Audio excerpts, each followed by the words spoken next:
It's the amazing Rico Brogna podcast with your host, Evan Roberts. Welcome to a first place again, Rico Brogna. The New York Mets get a split against the Atlanta Braves. We watch a grown man pop an Achilles and basically watch his career go up in flames. That was pretty depressing. But the New York Mets do win back-to-back games against the Atlanta Braves. It can be done. They are allowed to beat the Braves. They've been able to do it. And with the help of our dear friends from Houston, Texas, the Houston Astros, the Philadelphia Phillies go to Houston. They score 1 run in 3 games. And voila, the New York Mets are a first-place team.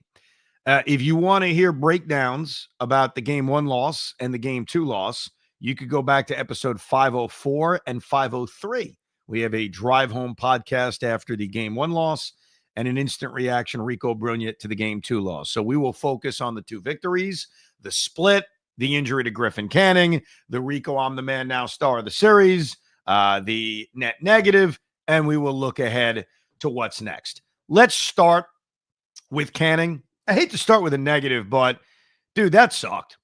And it was also really random. And I'm not sure if anybody actually saw it happen live because we're all looking down. I know I am. I'm writing down, oh, Nick Allen grounded out to shortstop. Let me put my 6-3 in the book. And as I'm putting it in, I hear a gasp from the crowd at Citi Field. And that gasp shows us Griffin Canning laying on the ground. And in a weird way, it reminded me of Kodai Senga last year when all of a sudden it looked like he got shot and he was laying on the ground. Of course, it turned into the calf injury, an injury that wiped out the rest of his regular season. So we see Canning on the ground. I'm at this game with my son, a couple of friends, and we're all conversing. What the hell happened? Did anybody see it happen? Now, they don't show the replay on the scoreboard at Citi Field. So what everybody has to do, including myself, is go to their phone and try to find a video of it. And you see the video of it, and it sure as hell looks like a bad Achilles injury, something the Mets aren't confirming, but they're certainly surmising. And so before we get into what this does to the Mets and obviously what it did to them in this game, you feel awful for Griffin Canning. Griffin Canning signed a 1-year deal with the New York Mets, and his career was being fixed, whether it was the pitching lab or the pitching lab. Griffin Canning was putting together a really solid season, the best year of his career. And for it to go up in flames in such a horrific way is heartbreaking for him. So before we get into even how it impacts the team, I feel awful for Griffin Canning. I wonder what this does to his career moving forward. Hopefully he'll be able to make a speedy recovery, a complete recovery, and hopefully he could pick up where he left off because he was showing a lot of promise, including in this game. I mean, he retired the first 6 guys, and yes, there was an audible, ooh, he's pitching a no-hitter. Oh, he's 6 up, 6 down. Like, that occurred in my section. So, just horrible for Griffin Canning, but it was a stunner, especially watching him laying there on the ground. Carlos Mendoza kind of said that they all believe it's an Achilles. They didn't. Obviously, you can't confirm it. He's got the MRI coming later on, probably tomorrow, whatever it is. But he basically said the same thing that we all feel too. So they're pretty much aware of it. Yeah, it's the Aaron Rodgers situation. You know, when Aaron Rodgers went down, we knew it was an Achilles. The Jets said, we fear it's an Achilles. And then the following day, report comes out, yes, it's the Achilles. So, unfortunately, that's what's going to happen with Griffin Canning. This was a Thursday night baseball game sometime on Friday. Maybe you already know this as you're listening to the Rico Brogna. We're going to get the bad news for Griffin Canning. And, you know, he goes down, and before you could even contemplate next week, you know, and who's taking a spot in the rotation and how quickly Sean Manaea could return, it goes to this game, which is an important game. Now, the last time we did a Rico Brogna episode 504 after the Mets lost those first 2 games, I looked into the camera. I said very powerfully into the microphone, go win the next 5. Go win the next 2 against Atlanta. Sweep the Pittsburgh Pirates, and you could erase what's happened over the last week and a half. Now, they haven't done the Pittsburgh part, but they responded. And they responded on the previous night by winning 7-3. But in the midst of this game, in the top of the third inning of a scoreless game in which who knows what the offense is going to do, and Griffin Canning knocked out with 2 outs in the third inning with a runner in scoring position and Ronald Acuna Jr. warming up, and Austin Warren coming into the game, who had just been called up because they sent out Jonathan Pitaro, who had just been called up because they sent out Dickie Lovelady, who just got claimed. Like, basically, it's the movement of pitchers. It's the escalator of pitchers. This guy pitches, thank you, see you later. This guy pitches, thank you, see you later. So Austin Warren, of all people, comes in. Forget about how many innings he's going to give you. I'm thinking, can he get Ronald Acuna Jr. out? I mean, it's a 0-0 game in the top of the third inning. Is he going to get this last out? And what an incredible job, and a stunningly incredible job by Austin Warren. Because not only does he get Acuna to pop up weakly to second base, in the fourth inning, he gives up what was an innocent ground ball single to Marcell Ozuna, and shockingly, Tyrone Taylor just overruns it and hands the Atlanta Braves an extra base. And over the course of this stretch where the Mets have not played well, they've done a lot of things badly. And one of the things they've done badly is just make little mistakes that an opponent can capitalize on. And that felt like a mistake that the opponent was going to be able to capitalize on, especially Atlanta, especially with who is now in this game, Austin Warren, and knowing if Austin Warren's going to get through the fourth or fifth inning, okay, what about the sixth? What about the seventh? What about the eighth? And is the offense going to do anything? Because in the bottom of the third inning of this game, they are set up beautifully when Ronnie Mauricio hits that little blooper in a right field for a base hit, and alertly when Terenza's going first to third and the throw's going into third, very alertly takes second base. Really smart heads-up base running by Ronnie Mauricio, which set up second and third, 1 out, top of the order coming up. And what happens? Lindor, who is, let's face it, has done very little against Atlanta and very little recently, strikes out in a spot in which the second baseman and the shortstop are back. If he hits a weak ground ball to second base, it's 1-0 Mets. If he hits a weak ground ball to shortstop, it's 1-0 Mets. Obviously, if he hits the ball to the outfield and the third base coach, Mike Starball, actually has the balls to send the runner, which he doesn't do half the time, more on that later, it's 1-0 Mets. And Lindor strikes out. And Brandon Nimmo swings at the first pitch and pops up. I mentioned the swing at the first pitch thing because I know that bothers Pete, even though we've seen plenty of swing at the first pitch success. I was going over this on Evan and Tiki. We did our show from the Cadillac Club before the finale of this series, and we were having a discussion on swinging at the first pitch, how Soto swung at the first pitch in the home run he hit in Game 3. And in the finale of this series, the game we're talking about now, Pete Alonso's 2-out RBI single in the fifth inning came on the first pitch.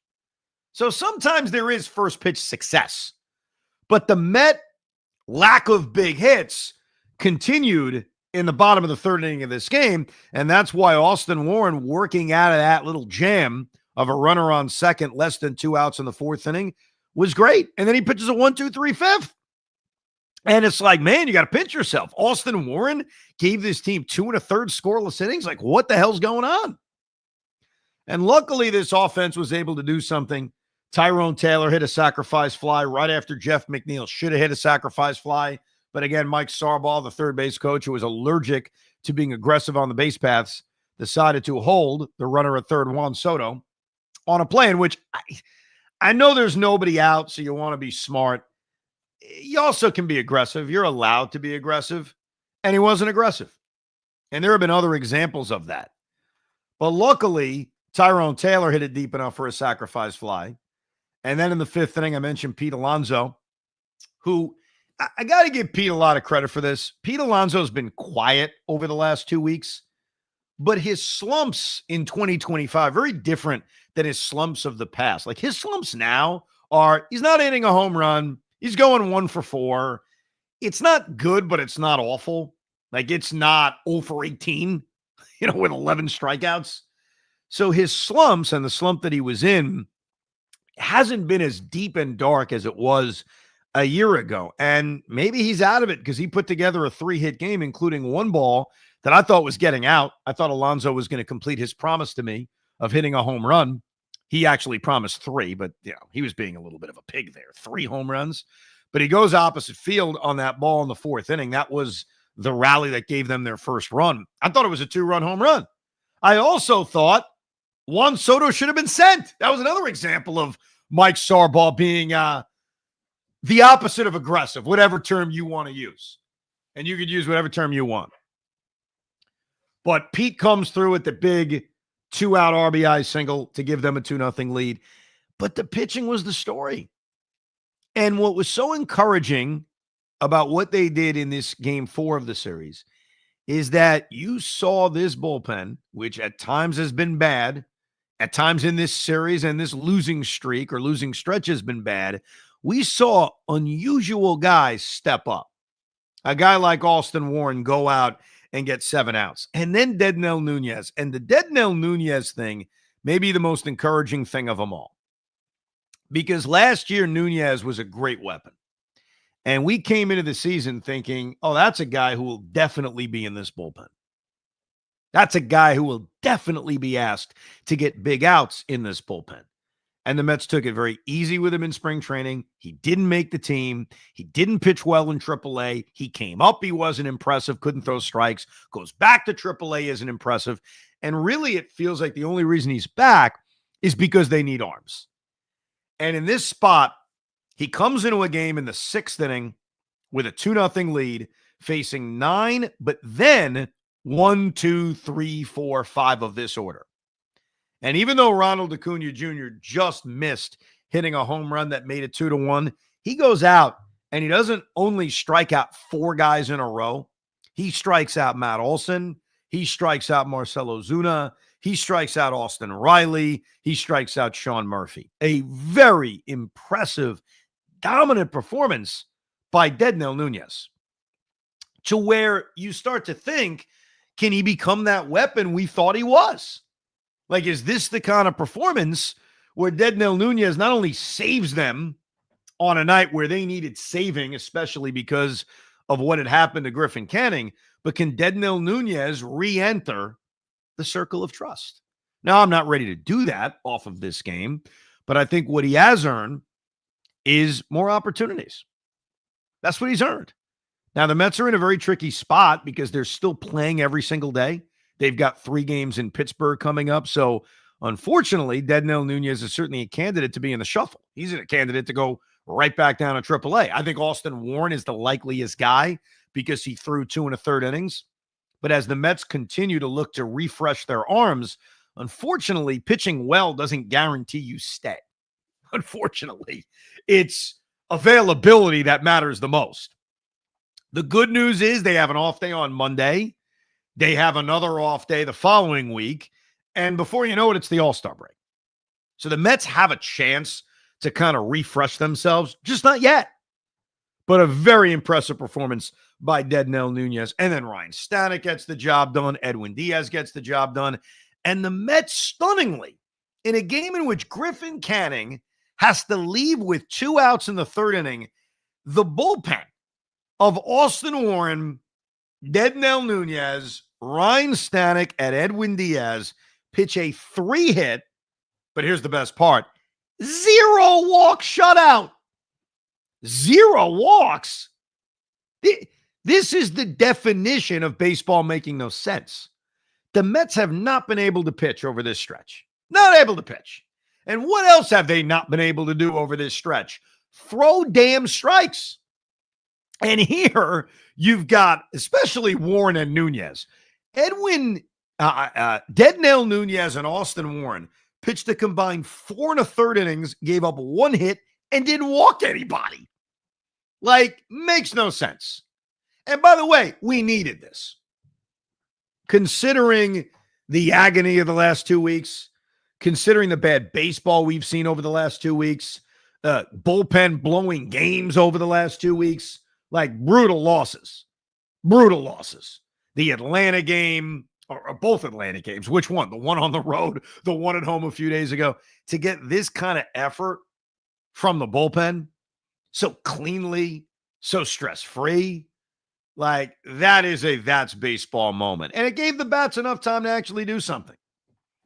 They didn't fully explode, but, Jeff McNeil puts together a nice clutch 2-out, 2-run single when Soto and Alonso put together a rally in the bottom of the 7th inning.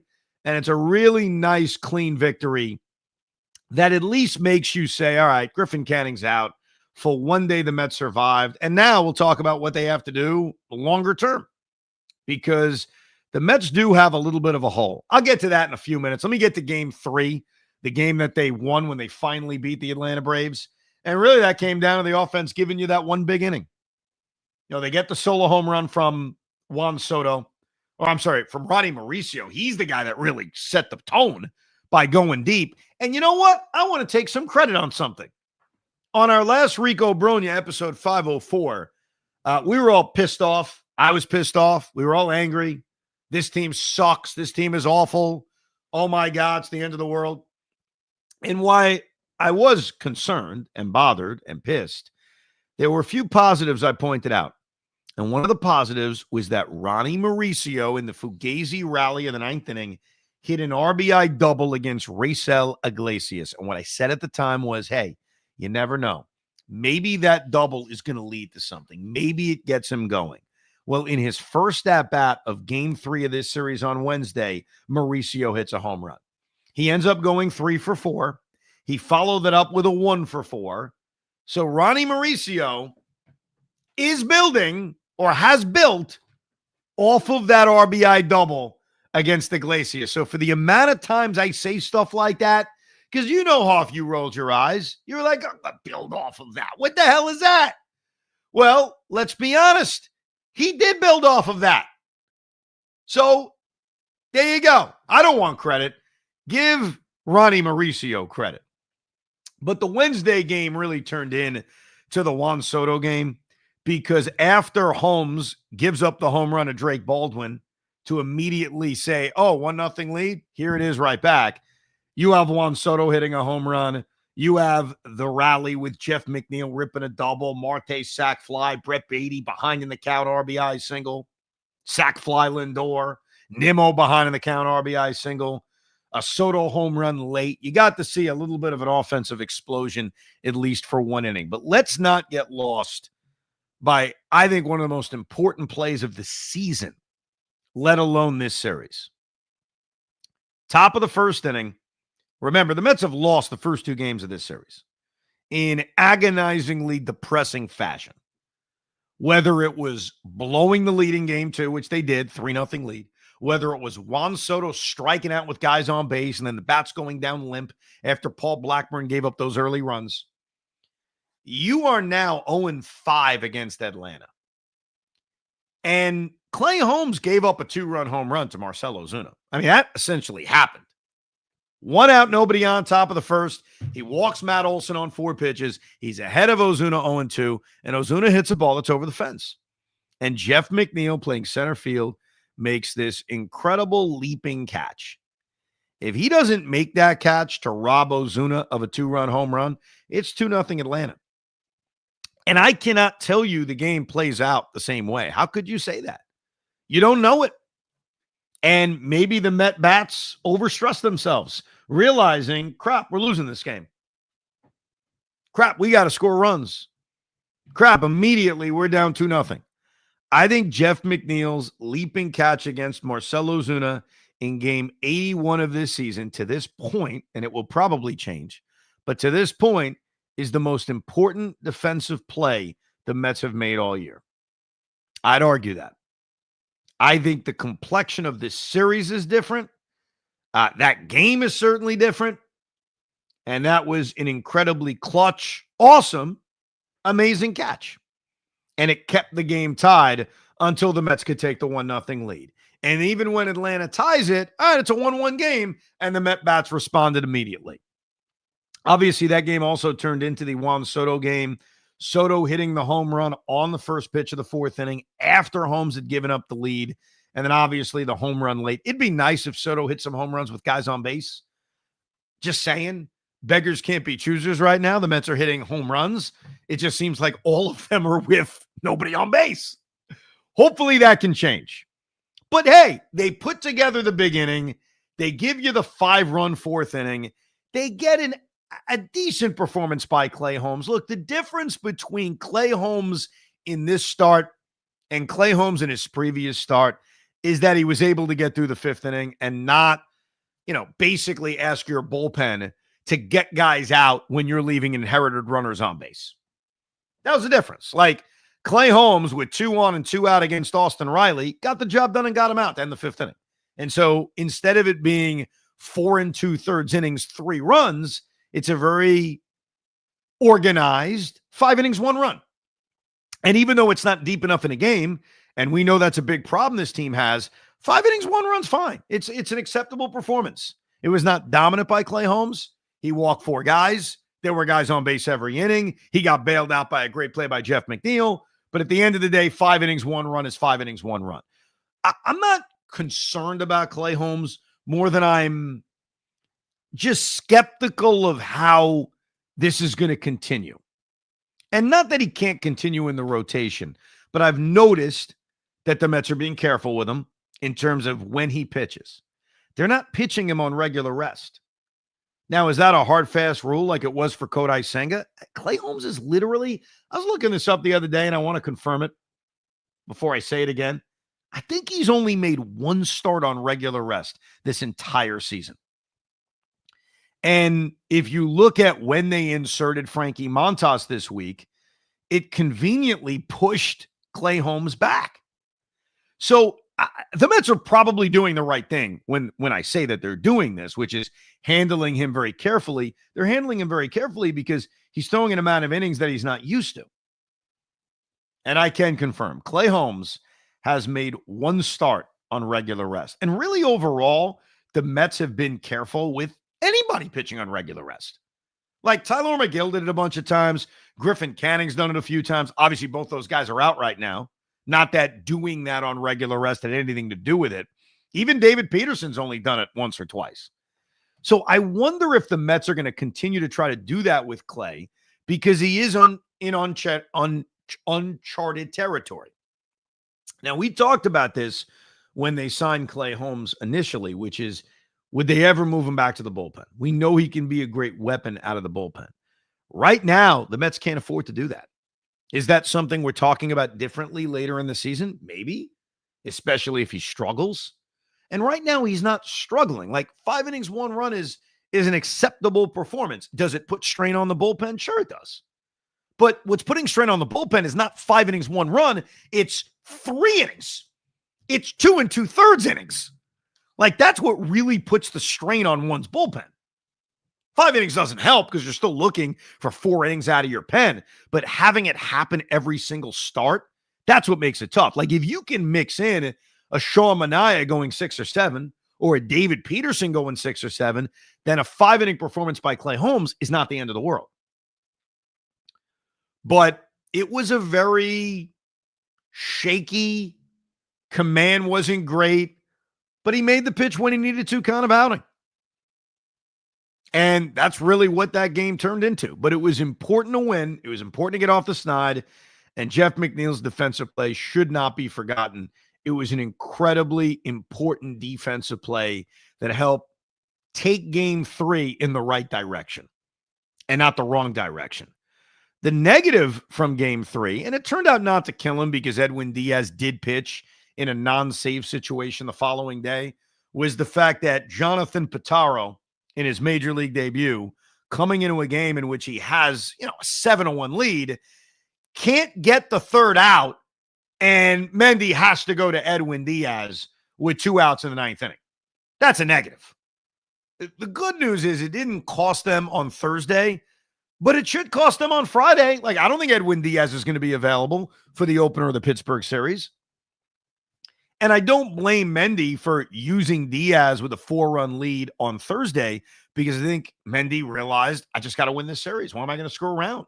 And also, why am I going to go to somebody else who, if he puts a guy or 2 on base, I'm going to go to Edwin Diaz anyway. So instead of playing that game, let me just go to Edwin Diaz. Let me just go to him and not mess around. And the other reason why I defend this, because I can see some people questioning going to a closer with a 4-run lead. I disagree. I've learned that you should go to your closer with a 4-run lead. Who cares what the stats tell you? And here's why. You have a 3-batter minimum. Okay. You go to some average to crappy reliever thinking, I'm going to steal, not having to use my best reliever. In the worst case scenario, they put 3 guys on base. Now you're bringing in your closer with the tying run at the plate. It's basically like bringing him in a 1-run game. It's kind of the same thing. And also, that crappy reliever puts a guy on base. What are you doing? You're warming up your closer. So if you're already warming him up, why not just go to him?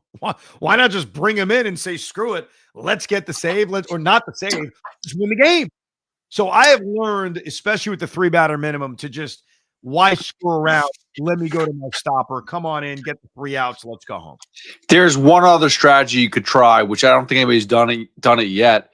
But if the first batter goes wrong with this, whoever you bring in before your closer, just have him fall to the floor and pull him there. Like, oh, fake injury, pull him out, and then bring in Edwin Diaz. That's got to be a new strategy that you implement. I mean, listen, they do it in the NBA all the time.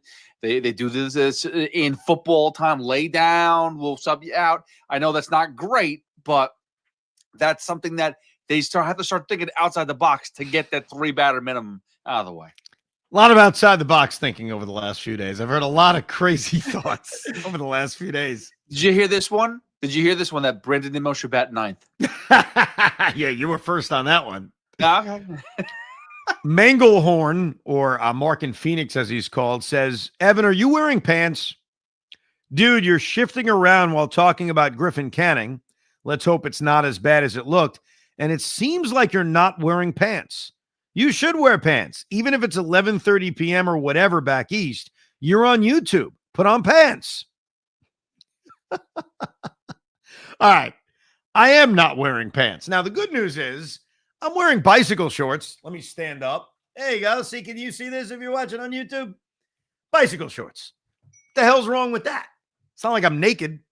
It's not like I'm sitting here, commando. So lay off, man. It's late at night. I took my jeans off. I'm feeling good. Jay Katz writes, Evan and Pete, love the show. Listen to just about every Rico. Can't get enough. I want to propose the idea that Austin Warren should win the Rico I'm the Man Now star of the series.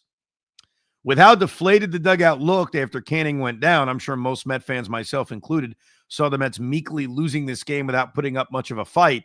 But then came Austin Warren. I felt he really set the tone by going out and throwing 2 1/3 scoreless innings to keep the Mets afloat while the offense chipped away at Grant Holmes. If he falters, who knows how the rest of the night would have played out, and there's a good chance the bullpen doesn't hold up. Great win overall, huge series split. Now it's time to take care of business in Pittsburgh. LFGM. I definitely think that he is a surprising I'm the Man Now candidate who deserves recognition. Eli writes the same thing. There are a few nominees for the nod, but it should be without a doubt Austin Warren, resetting the tone after the shocking injury to Griffin Canning. I think he's definitely a candidate.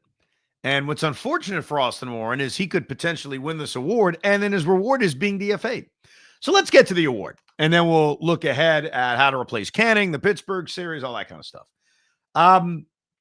I think there are really 3 candidates for this award, in my humble opinion.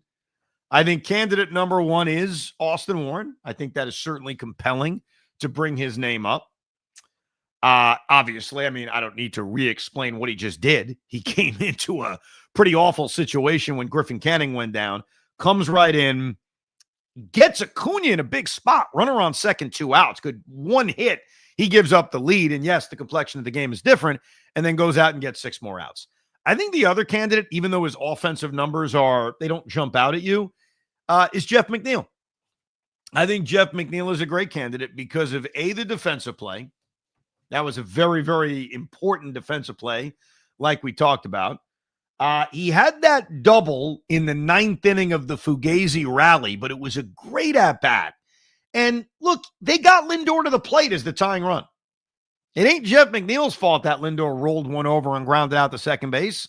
So I thought that at bat was another underrated moment. He gets 2 hits in game 3, including a double in the middle of the big 5-run inning. And then in the finale of this series, he drives in 2 runs to break the game open. 2-0 game becomes 4-0 when he comes up with second and third, 2 outs. So, and the defensive play. I mean, the defensive play is really the highlight. The catch he made against Marcell Ozuna in game 3. So I think Jeff McNeil is absolutely another candidate. And then the third one, and I think he's the favorite. This is the guy I kind of went into this podcast thinking is the winner, is Juan Soto. Soto doesn't do anything amazing in game 4. He does have a 2-out single in the 7th inning, and that kind of led to the Jeff McNeil thing. Alonso doubles, McNeil drives him in, but he hits the 2 home runs in game 3, including a first pitch home run right after the Braves had tied the game at 1.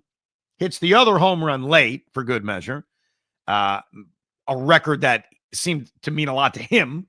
Youngest man with multi-home run games. And then even when you go back to the opener of this series, even though he struck out in a big spot, he does hit the 2-run home run that got him back in the game.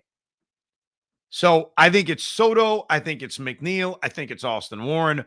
Hoff, of those 3, or if there's anybody else that maybe I'm excluding from this, who do you lean towards to the Rico, I'm the man now star of the series? The only other person I would throw in there, because you called it, we talked about the BS, Mauricio double, scored a run late or whatever it was, but yet he did have an impact in game 3. Yeah. He got another hit today. So, I mean, listen, he could be up there as an honorable mention, but just as a mention, I'm not giving it to him. It's Juan Soto 100%. I know the other McNeil, I think, is closer to it than Warren. I appreciate what Warren did. I mean, maybe we should just give it to him because he'll never see another inning this year. But it's Juan Soto, because game 3 of this series, it made you realize how amazing it's going to be with this man. He set a tone. It wasn't his Met moment, but it so far has been the biggest moment for Mets fans that Juan Soto is really here and really a Met.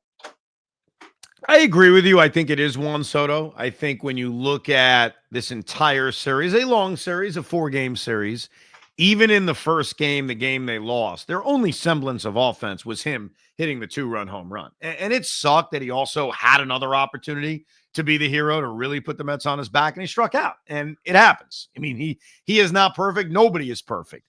But I think when you look at the entirety of this series, I would agree with you.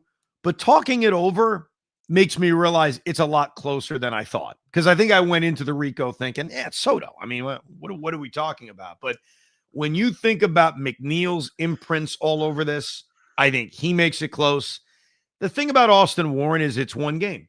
Now, it's an important game because how we feel today and how we feel tomorrow changes very much on whether they split this series or they lost 3 out of 4, especially with Philadelphia tripping up.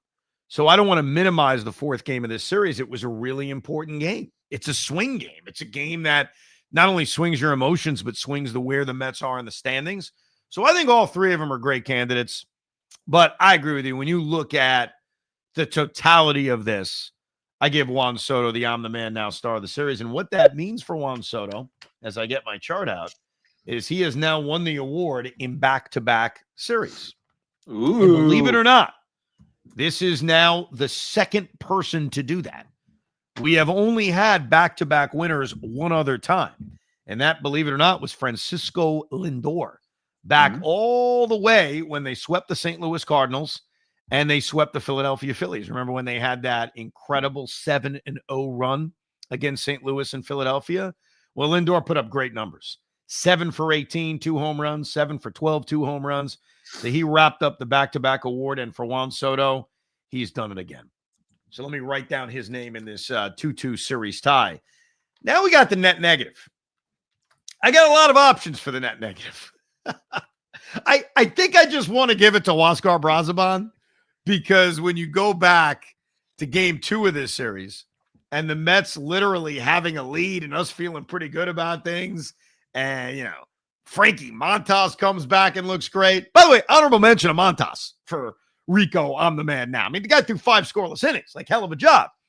But Brazoban coming in and walking 3 guys in a row is really bad. I'm also thinking about Jose Castillo, who came in and gave up a hit a batter, and another hit, and for good measure got DFA'd. So I think Brazoban and Castillo are the 2 pitching options. The other guy I would mention, and I'd hate to give it to him because he's won it a lot this year, is Francisco Lindor. Lindor has cooled off big time. And I think what we're seeing by the lack of criticism he is facing just everywhere is it goes to show you that Lindor has really earned a lot of trust from Met fans. That his season last year, which was incredibly special, it was an MVP candidate, obviously had epic postseason moments, has really gotten anyone off of criticizing him because he's been a mess. I mean, he had a terrible series, but I don't want to give it to him. I just think it's wrong. I do. First of all, he hit a home run that got robbed. Michael Harris took a home run away from him. So I guess technically he at least would have had that. But I think the bullpen implosion from game 2 is really what sticks with me from this series more than anything else. So I'm going to give you the choice off. Do we give it to Brazoban or do we give it to Jose Castillo? Because those to me are the 2 net negative choices based on the implosion from game 2 of this series. So I just want to preface this with I am a huge Brazoban supporter. I have facts. Go to, you could check me on Twitter. I have a tweet out there that said Brazoban is going to be the best trade at the deadline for next year. I think he's unbelievable. I think he's going to be a star reliever. But that being said, he sucked ass and basically cost us another win, and that can't happen. He got it out. I'm happy, which is more than what Castillo got, but he also gave up 3 runs. He basically imploded and basically gave the game away. So F him. He gets the net negative. Yeah, I kind of lean towards that. Jose Castillo is now dead to us because he's gone. Like, we hardly knew ye. By the way, Jose Castillo won a Rico Star of the Series. So he has that on his resume back in the White Sox series that they won. Castillo had a couple of pretty good performances there and actually was not only a serviceable reliever for this team, won a Rico I'm the man now Star of the Series. But I agree with you. I think the Brazoban, look, you come into a game and you have a lead and you have a relatively comfortable lead. The one thing you can't do is walk 3 straight guys. It just can't happen. So I agree with you. Huascar Brazoban, for the first time this year, you are the net negative from this split against Atlanta. Let's get to some more of your emails. We like to interact with you, the ricob@gmail.com. Dallas writes, I hope one day the Rico will appreciate Jeff McNeil without talking about trading him in the next breath. So accurate, Dallas. So accurate. We need to talk about the 5th spot in the lineup as a black hole. Oh, I'm sorry. We need to not talk about the 5th spot in the lineup as a black hole. McNeil has an 834 OPS, 137 OPS plus. He's out there stealing home runs, playing center field. His versatility is invaluable to the Mets at this point with the injuries and underperformance that have hit this team. Is Cedric Mullins and his minus 3.3 WAR in center field better than McNeil? Hell no. I think that Jeff McNeil right now, I don't trust him. Like, I think 2 things can be true, Dallas. I just put him over big time. I thought that catch was one of the most important defensive plays the Mets have made this season, and I think his imprints were all over this series. Jeff McNeil's playing well. There's no denying that. He is. And his spot in the lineup, which has now basically become 5th, protecting Pete Alonso, he's been a productive ball player for a while now. And for a while, a couple of weeks, but he's been productive. Do I trust him? Not really. I'll admit that. Do I want him to be the everyday center fielder? Not really. But you're right about the versatility. The fact that he can play second base, the fact that he can play center field, the fact that he can play left field really allows the Mets a lot of versatility during a time in which there are a lot of spots that are still up for grabs, where you just want to play the hot hand. You know, Ronnie Mauricio, who is really bidding to remain on this roster as Mark Vientos is activated. Ronnie Mauricio, second base, Beatty, third base, Vientos, DH, McNeil in center, maybe their best lineup. And I'm okay with that for now. The key word being for now, because what we have to learn is that we're all with playing the hot hand and riding who's performing, but that won't last always. And we sat here on the Rico not that long ago saying Luis Angel Acuna needed to be the everyday second baseman. We saw what happened. He stopped performing. He didn't play a lot. Nobody complained about him not playing a lot, and now he's in AAA. I think if McNeil in center field is their best offensive option, that's fine. They're just going to need to take him out of games or move someone out of games so they can improve their defense late. Is Cedric Mullins an upgrade? No, I don't think Cedric Mullins is that appealing right now because, his defense is okay, but his bat is such a negative that you feel okay with Tyrone Taylor. You feel like, all right, I'll stick with Tyrone Taylor, who's been here, who's a grinder, who's got a good glove, with McNeil basically platooning with him. So I think if you're looking for a center fielder, and I think the Mets are, and I think we will be talking about center fielders, I think you are going to want somebody who's more productive than Cedric Mullins. All right, so I don't want to be this guy, but I'm going to be this guy. Trade Jeff McNeil. No, I'm joking. Joking. But I'm going to tell you something. That grab in center field made me feel a little more confident that you can use him in center field. You can use him at left field the days that you need to spell and give Nimmo a breather on the field and make Nimmo the DH. And that's your rotation of, and you know what? I hate to say this. I do want to call up Luis Angel Acuna. The reason why he stopped performing because he stopped playing. That's why he stopped performing. You're calling him up to play where though right now? I mean, second base. But he had a spark. He had a spark to him that nobody else had. I'm sorry. He did. But he didn't perform for like a month. I know he didn't play a lot, but when given the opportunities, he didn't perform. Like right now, the Mets have a lot of options. I'll tell you one guy who's also kind of making his bid to continue to play is Brett Beatty. Brett Beatty's performing. All of a sudden, Brett Beatty's gotten hot again. He had the RBI single in game 3, had 2 hits in that game. He had another hit in this game, drew a walk, and he's also continued to play really good defense at third base. The Mets' best lineup / defensive alignment upon Vientos' return, who I want to see play. Like, I want Mark Vientos out there every day. I want to see if they can get his back going now that he's healthy. It may be Beatty at third base, Mauricio at second, Vientos at DH, and McNeil in center field. But this is going to be a really interesting decision and test for David Stearns. And I say David Stearns because he's making the decision. And that is when Vientos comes back, which is essentially now, who's going down? If they are prioritizing playing every day, the way they did with Acuna, the way they did with Alvarez, then Ronnie Mauricio is going down to the minor leagues despite a good couple of days.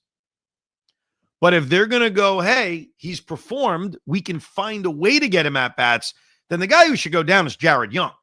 And if we're just making decisions based on the players, the better players, the guys we have more confidence in, then of course Jared Young's going down.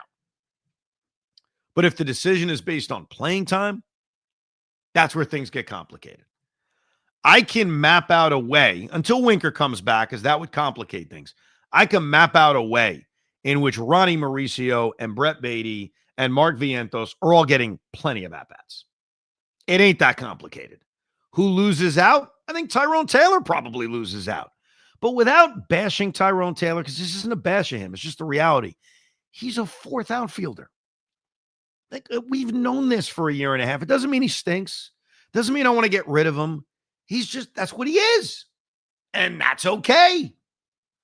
It's like Harrison Bader last year when Hoff was, going nuts when the Mets signed him. He's a fourth outfielder. And that's what Tyrone Taylor is. Tommy Rose writes, after all that, we're back in first place. All the sucky play, the huge losing streak, the blown games late, the underbelly of the rotation being shown, the underbelly of the bullpen being shown, the limp offense, the offensive explosion game that was sure to lead to something, the following day that proved that it didn't, Pete's slump, Francisco's slump, Alvarez's demotion, 5-9, struggling to get a freaking hit, After all that, pull your hair out 10 games against the division Titans. We're back in first place. Baseball is wild.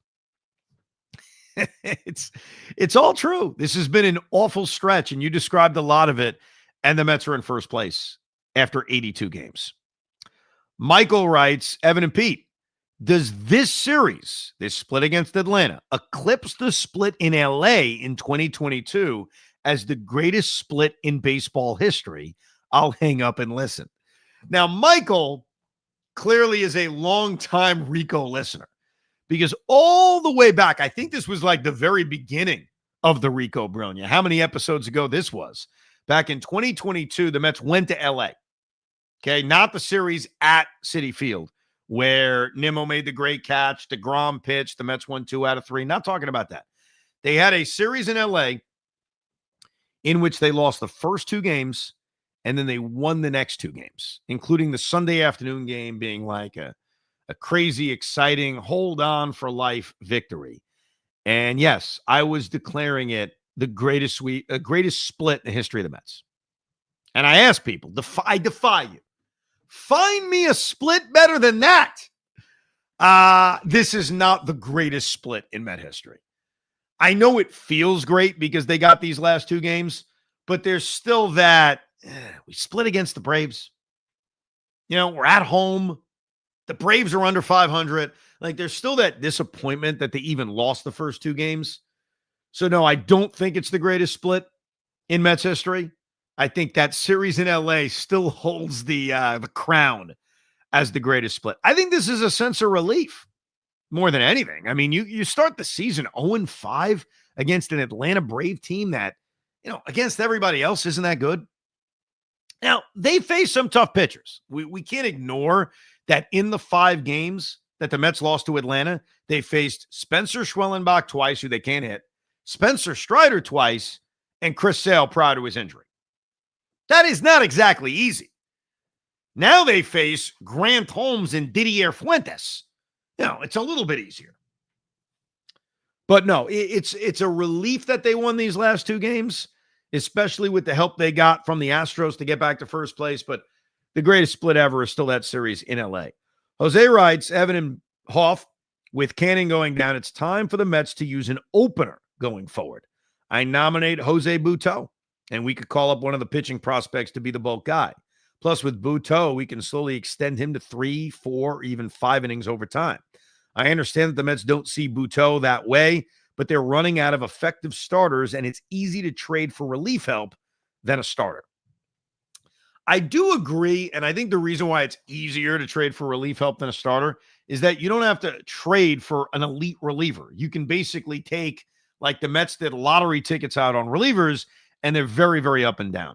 Let's examine this rotation issue that they now face, because the Griffin Canning thing is obviously bad. We have to assume he doesn't exist anymore because he's not going to pitch again. They will have David Peterson start the opener in Pittsburgh. They will have Paul Blackburn pitch Saturday afternoon in Pittsburgh, and they will have Frankie Montas make his second start also in Pittsburgh. So this weekend, not affected. Then they have an off day. The beautiful part about the way they allotted this rotation is that Clay Holmes would start Tuesday against Milwaukee with an extra day of rest. If the Mets are comfortable pitching everyone else on regular rest, they can go Peterson for game 2 against Milwaukee, Blackburn for game 3 against Milwaukee, Frankie Montas to open up the Subway Series, and then the first time they would need to add somebody, whether it's Jose's idea of an opener or calling up a kid from the minor leagues or whomever, would potentially be Saturday against the Yankees. Now, they could do it earlier. I mean, they don't have to wait to Saturday. They're going to have to add someone to replace Griffin Canning. If they somehow believed Sean Manaea could be ready for the weekend against the Yankees, then it would pay to continue to push this off. That's not going to happen. Like, the odds are Manaea, if he is able to get to a rehab game, it's probably early next week, and then I think they'd probably have him in Baltimore against the Orioles more so than the Yankee series. But I guess it's possible if they feel comfortable enough getting Manaea to pitch, you know, even just doing the math, it's not going to work. Like, he can't pitch Monday. I don't think there's any minor league games on Monday. So he gets in a rehab game on Tuesday. If you want to bring him on regular rest, that's Sunday. You're going to need someone by Saturday. Now, if you don't want that against the Yankees for whatever reason, some people think the Subway Series is some kind of big deal. It's not. It's a big deal when you're there. It's a big deal talking trash to your friends. At the end of the day, you don't have to manipulate your rotation for the Subway Series. What's the point? But if Mendy wants to do that, then you can insert a young starter in the Milwaukee Series and push everybody back a day. Now, what starter are the options? Jose says, let's use an opener. Of course, I guess you can. We've seen the Mets do it before. You could start Huascar Brazoban. He suggested Jose Butto and go to Brandon Waddell or go to Justin Hagenman. Or you could go back to Blade Tidwell. Blade Tidwell was actually relatively impressive in his start last Friday against Philadelphia. Brandon Sproat has not pitched well. I don't think he's an option. I don't think Jonah Tong is an option. Nolan McLean, I wish is an option. And I think if they're going to go to McLean, it would probably be in the Milwaukee Series more so than telling him to make his major league debut against the Yankees. Though the Mets have a great history of having young players make their major league debut against the Yankees, as we recall with Jacob deGrom. But right now, the Mets don't have to replace Canning until as late as a week from Saturday because of the off days. And that's what's also going to help them because after they play the Yankees, they have another off day. Then they play a 6-game road trip, 3-3, Baltimore, Kansas City, and that's it. And then it's the All-Star break. And then you get to recalibrate and kind of hopefully get healthy because they need to get healthy. I mean, this rotation is it's taking a beating. Now, Pete Hoffman was saying to me, they got to go at a starter right now. I've laid out the situation that they're in where they don't need a starter until the end of the Yankee series. And then maybe they would need someone in the Baltimore, Kansas City series. But if Minaya is back, then they don't to replace Griffin Canning. And then you have the All-Star break. So knowing you may need one start from someone outside of this group until Minaya comes back, and then it's the All-Star break. Do you still feel an urgency to add a starting pitcher? I do, because this bullpen is still very taxed. That's a God's honest truth. You know, even though you just said Edwin Diaz, may not pitch Friday. Why? Because he pitched back-to-back days. Even though on Wednesday he pitched 4 pitches. Let's be serious. He should be able to go Friday. But regardless, I don't trust that this bullpen is going to be fresh enough. You need to be able to. I know the All-Star break is around the corner, but these games matter. And you can't go into a game anymore and say, let's cross our fingers that our pitcher can give us 3 solid innings. Our starting pitcher can give us 3 to 4 solid innings. It's not good enough anymore. Well, what starting pitcher are you getting on the trade market in late June, early July that's going to give you the innings you just described? I mean, you got to make offers that are over the top. I mean, dude, if you blow away a team right now, the Marlins are out of it. If Sandy Alcantara, I don't know, I've heard he's not on the trade market, but if you blow him away and say, listen, let's get this done now. Here's a load of players. I'm fine with it. I don't think this is the time to do that. I think that the problem we run into is that there are a lot of teams that are just not going to start trading guys off. Even the teams that are out of it, that are clearly out of it, like Miami and Washington and Pittsburgh and Colorado and the White Sox, they're not selling guys off yet. Like, they're going to wait. They're going to wait till mid-July and late July. And then the real interesting thing is when teams that are talented say, all right, we're out. You know what? We're not really in this race. And so we're talking about teams like Arizona and Cincinnati, like Cleveland, teams that have talent. So right now, the only guys you're adding are guys that are DFA'd. You're adding the bodies that are being released by one team and being picked up by another team. So the Mets have to survive this stretch. And I think they're equipped to do it because of the off days I described. And I'm not telling you that Paul Blackburn is like amazing. Ideally, Paul Blackburn leaves the rotation. Ideally, he goes and becomes a long man, even though he wasn't exactly good at that either. Ideally, Paul Blackburn gets DFA'd. Yeah, well, eventually. Unfortunately, right now they need them. And when Senga and Manaea are healthy, and I say when, let's hope that they are, they'll be in a more position of strength. But right now, I think it's just about surviving. And then at the trade deadline, which to me is like mid-July, like July 15th, probably the All-Star break. We're sitting there at the All-Star break. We'll have a little bit better of an idea on what teams are out of it and what players are going to be available. And obviously what the Mets should go after. Is it going to be a starter? Is it bullpen help? Is it a center fielder? I know we're anxious for it, but we're still not there yet. We're just not there yet. And I totally get that. And I understand that maybe I'm getting a little antsy, but it's not even like, hey, I don't think this starting pitching is gonna, be able to shut down offenses. No, I bet they're still gonna pitch to a little bit above the 3 ERA for the next it's going 2 weeks. deep into games. I agree with you. Yeah, that's all it is because that's the other part of it. That's how you win games is with the bullpen. And if the bullpen's overused, then let me ask you a question. And I know that there's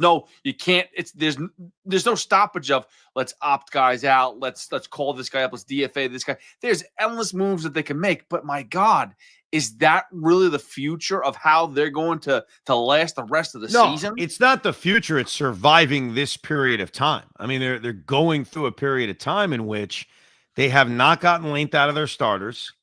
In this case with Griffin Canning, it was because he got hurt.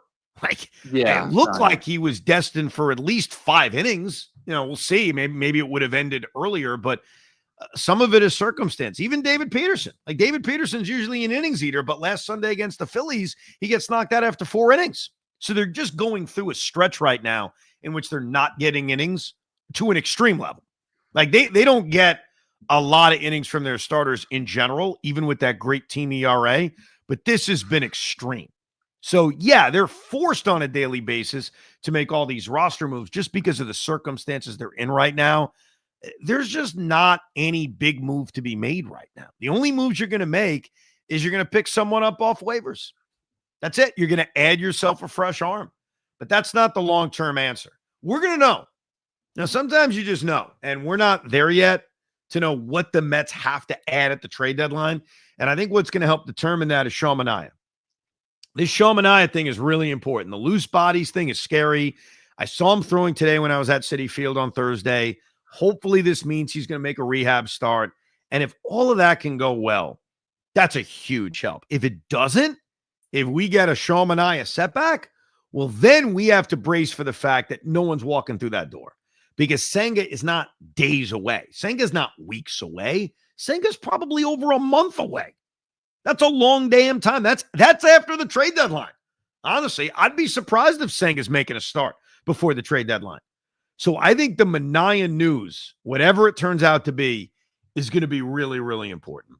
And if we get good news, we should celebrate. And you could celebrate your highlights with Mio Sparkling Sake, a true crowd pleaser, light, bubbly, and easy to enjoy, whether you're at Citi Field or your favorite spot. Ask for Mio Sparkling Sake by name.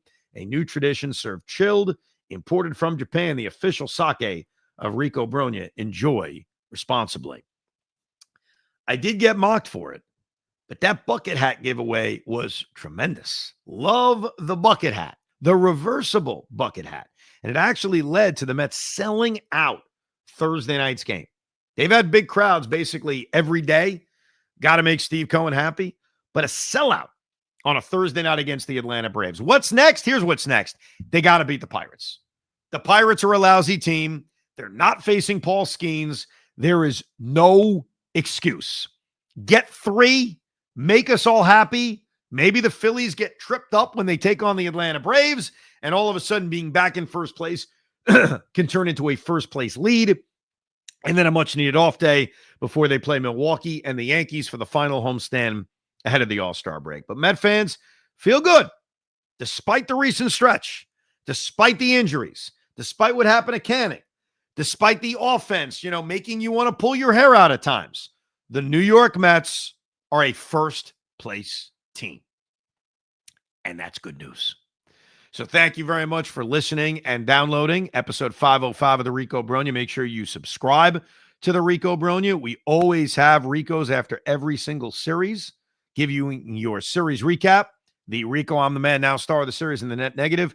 But as you may have noticed this week with this series against Atlanta, episodes 503 and 504, we also like to mix in some instant reactions, including drive home Ricos. So subscribe so you never miss an edition. Thank you very much for listening to Rico Brogna. We hope you enjoyed this episode of the Rico Brogna podcast. It's amazing, isn't it? Make sure you download it now to keep it on you at all times.